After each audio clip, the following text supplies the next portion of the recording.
Little Snow White by Brothers Grimm. Once upon a time in the middle of winter, when the flakes of snow were falling like feathers from the sky, a queen sat at a window sewing, and the frame of the window was made of black ebony.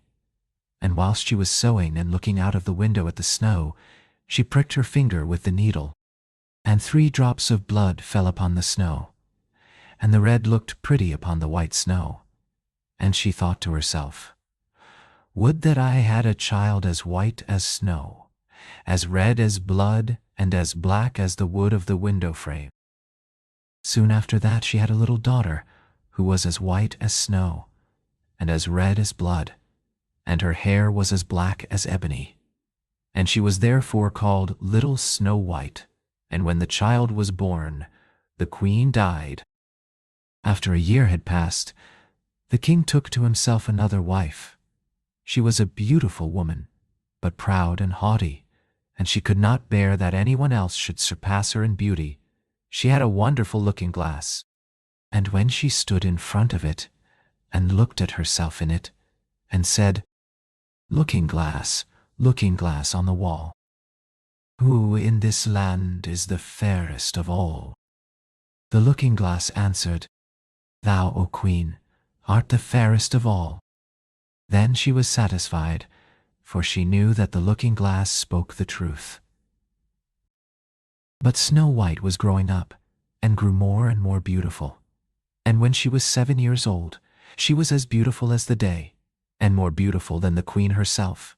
And once, when the queen asked her looking-glass, "Looking-glass, looking-glass on the wall, who in this land is the fairest of all?" it answered, "Thou art fairer than all who are here, Lady Queen. But more beautiful still is Snow White, as I ween." Then the queen was shocked, and turned yellow and green with envy. From that hour, whenever she looked at Snow White, her heart heaved in her breast. She hated the girl so much. And envy and pride grew higher and higher in her heart like a weed, so that she had no peace day or night. She called a huntsman and said, "Take the child away into the forest. I will no longer have her in my sight. Kill her, and bring me back her heart as a token." The huntsman obeyed and took her away. But when he had drawn his knife and was about to pierce Snow White's innocent heart, she began to weep and said, "Ah, dear huntsman, leave me my life. I will run away into the wild forest and never come home again." And as she was so beautiful, the huntsman had pity on her and said, "Run away then, you poor child. The wild beasts will soon have devoured you," thought he. And yet it seemed as if a stone had been rolled from his heart, since it was no longer needful for him to kill her. And as a young boar just then came running by, he stabbed it, and cut out its heart, and took it to the queen as proof that the child was dead. The cook had to salt this, and the wicked queen ate it, and thought she had eaten the heart of Snow White. But now the poor child was all alone in the great forest, and so terrified that she looked at every leaf of every tree, and did not know what to do. Then she began to run, and ran over sharp stones and through thorns, and the wild beasts ran past her, but did her no harm. She ran as long as her feet would go until it was almost evening. Then she saw a little cottage and went into it to rest herself. Everything in the cottage was small, but neater and cleaner than can be told. There was a table on which was a white cover, and 7 little plates, and on each plate a little spoon. Moreover, there were 7 little knives and forks, and 7 little mugs. Against the wall stood 7 little beds side by side, and covered with snow-white counterpanes. Little Snow White was so hungry and thirsty that she ate some vegetables and bread from each plate, and drank a drop of wine out of each mug, for she did not wish to take all from one only.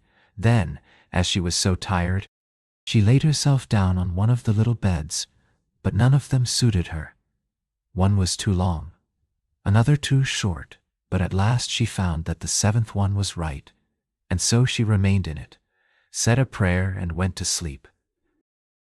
When it was quite dark, the owners of the cottage came back. They were 7 dwarfs who dug and delved in the mountains for ore.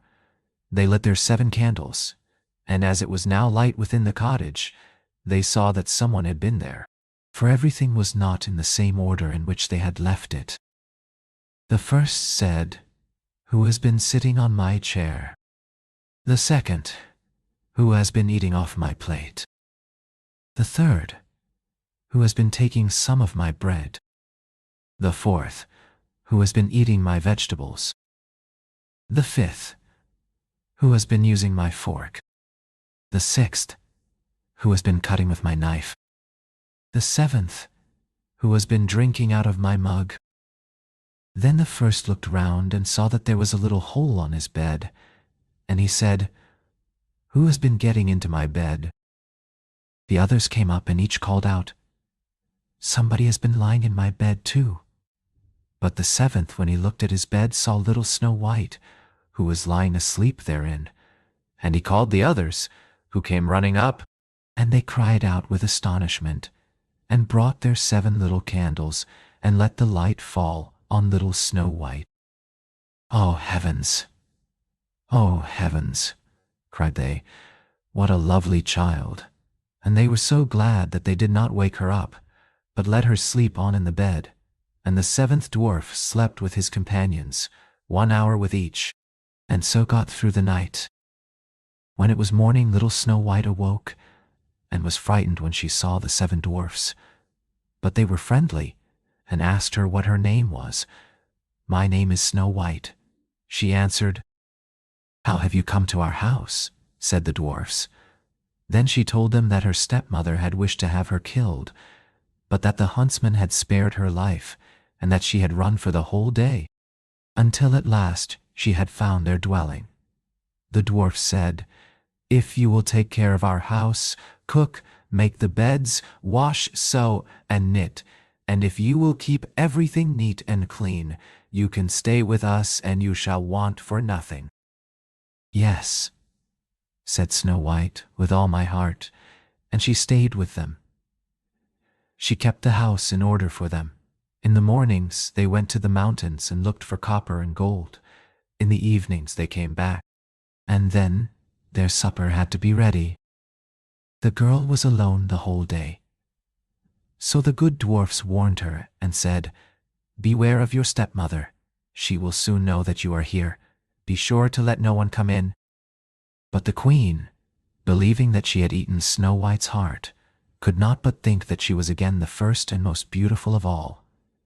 And she went to her looking-glass and said, "Looking glass, on the wall, who in this land is the fairest of all?" And the glass answered, "O Queen, thou art fairest of all I see. But over the hills, where the 7 dwarfs dwell, Snow White is still alive and well, and none is so fair as she."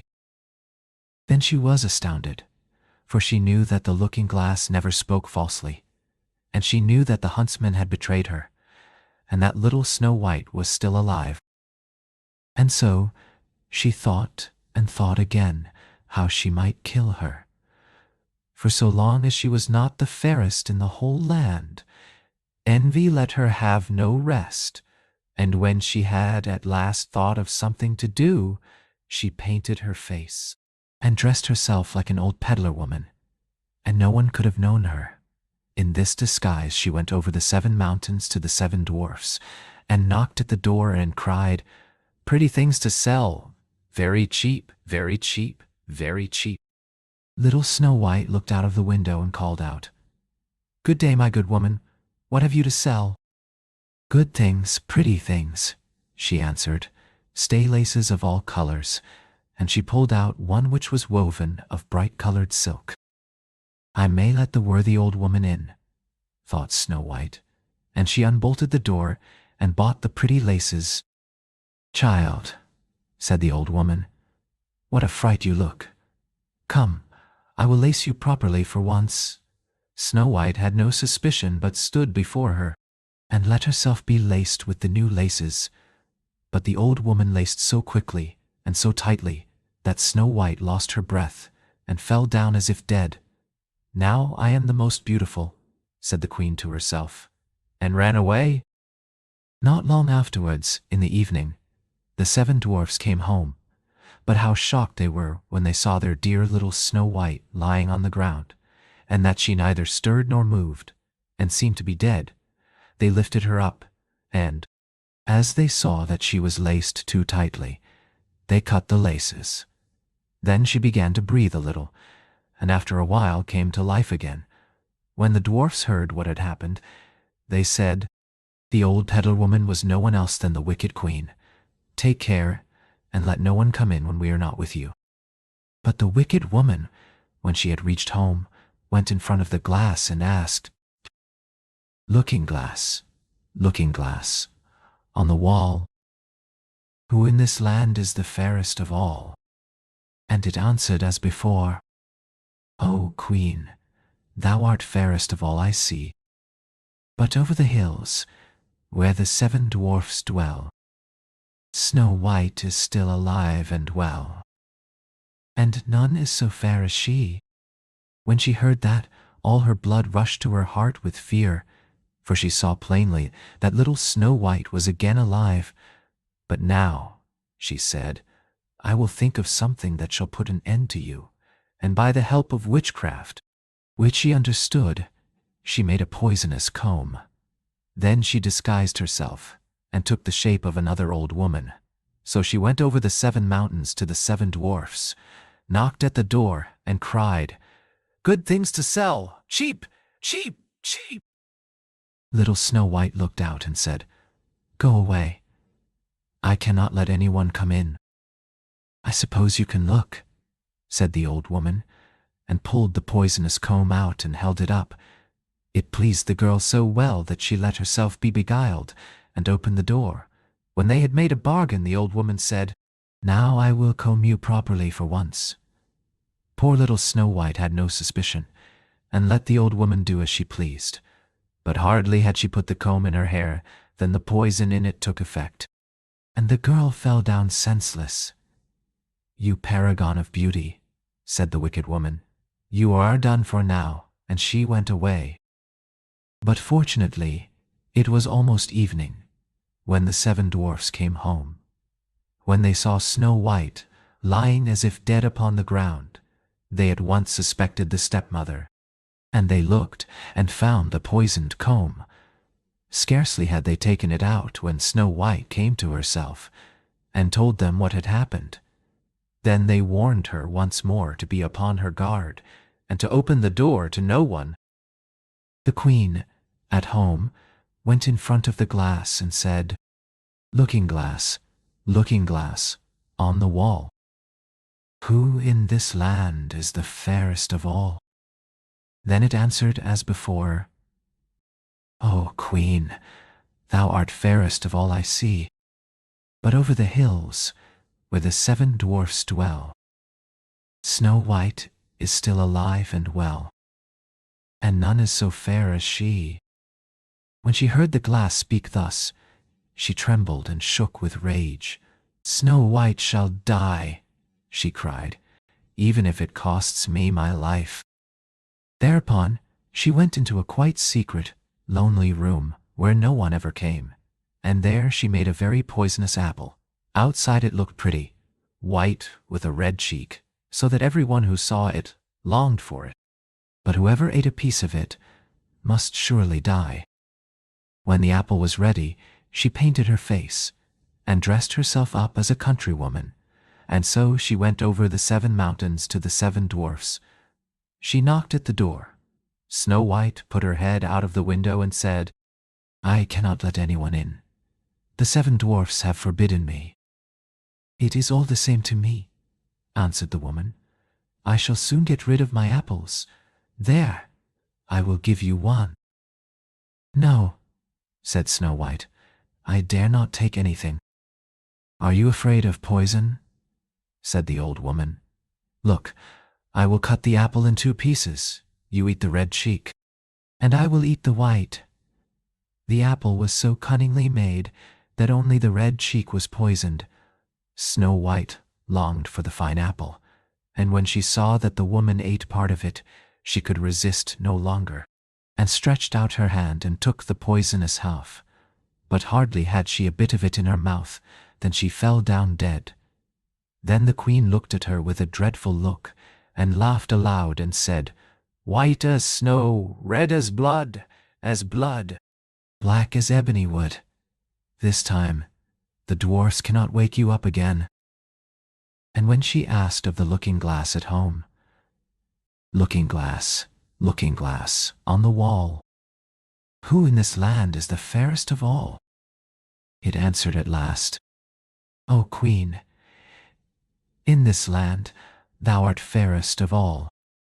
Then her envious heart had rest, so far as an envious heart can have rest. The dwarfs, when they came home in the evening, found Snow White lying upon the ground. She breathed no longer and was dead. They lifted her up, looked to see whether they could find anything poisonous, unlaced her, combed her hair, washed her with water and wine, but it was all of no use. The poor child was dead, and remained dead. They laid her upon a bier, and all 7 of them sat round it, and wept for her, and wept 3 days long. Then they were going to bury her, but she still looked as if she were living, and still had her pretty red cheeks. They said, "We could not bury her in the dark ground," and they had a transparent coffin of glass made, so that she could be seen from all sides, and they laid her in it, and wrote her name upon it in golden letters, and that she was a king's daughter. Then they put the coffin out upon the mountain, and one of them always stayed by it and watched it, and birds came too, and wept for Snow White, first an owl, then a raven, and last a dove. And now Snow White lay a long, long time in the coffin, and she did not change, but looked as if she were asleep, for she was as white as snow, as red as blood, and her hair was as black as ebony. It happened, however, that a king's son came into the forest and went to the dwarf's house to spend the night. He saw the coffin on the mountain, and the beautiful Snow White within it, and read what was written upon it in golden letters. Then he said to the dwarfs, "Let me have the coffin. I will give you whatever you want for it." But the dwarfs answered, "We will not part with it for all the gold in the world." Then he said, "Let me have it as a gift, for I cannot live without seeing Snow White. I will honor and prize her as my dearest possession." As he spoke in this way, the good dwarfs took pity upon him, and gave him the coffin. And now the king's son had it carried away by his servants on their shoulders, and it happened that they stumbled over a tree stump, and with a shock the poisonous piece of apple which Snow White had bitten off came out of her throat, and before long she opened her eyes, lifted up the lid of the coffin, sat up, and was once more alive. "Oh heavens, where am I?" she cried. The king's son, full of joy, said, "You are with me," and told her what had happened, and said, "I love you more than everything in the world. Come with me to my father's palace. You shall be my wife." And Snow White was willing, and went with him, and their wedding was held with great show and splendor.